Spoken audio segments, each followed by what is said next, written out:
Poland China by Wilma Clayberg. Harry Clayberg and Ethel Smith were married in November of 1904. They moved a mile west of Cuba and raised purebred Poland China hogs. Customers wishing to purchase a hog would visit the farm by train if they lived too far away to arrive by horse and buggy. The buyer would stay at a local hotel, and if purchased, the hog would make the return trip on the train with the buyer.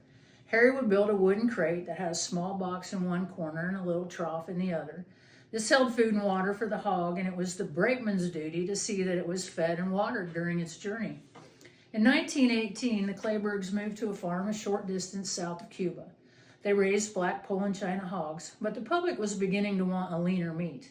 Harry read all the farm papers, such as the Breeder's Gazette, and saw an article about a doctor in Indiana who raised purebred Poland China hogs for over 40 years. The doctor never sold any of these hogs, and they looked different from the Claybergs' tall, rangy animals. The doctor's hogs looked like the ones from the late 1800s. They were short and had large hams and were covered with curly black hair.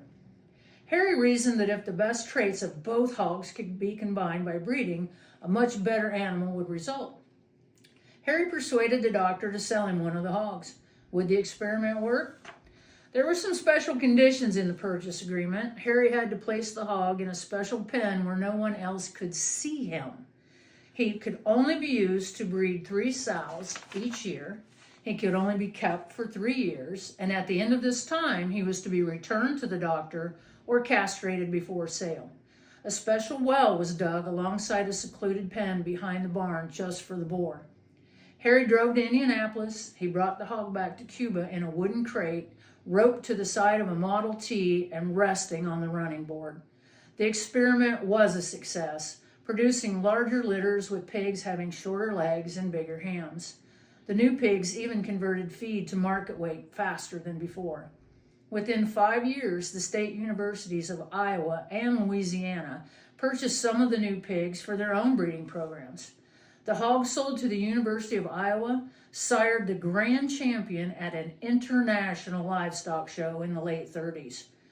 When the first offspring of the new litters were shown at the Fulton County Fair by Harry's son Marion, they were so different from local hogs that they won no prizes. But in later years, Harry's grandson Lee Clayberg showed hogs of the same lineage and won many prizes. And like Paul Harvey, now we're going to give you the rest of the story. The original boar was castrated as per the purchase agreement and sent to the Peoria stockyards.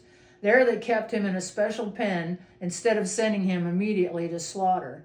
Farmers who were bringing in their hogs stopped to look at this strange animal who changed the look of the Poland China breed.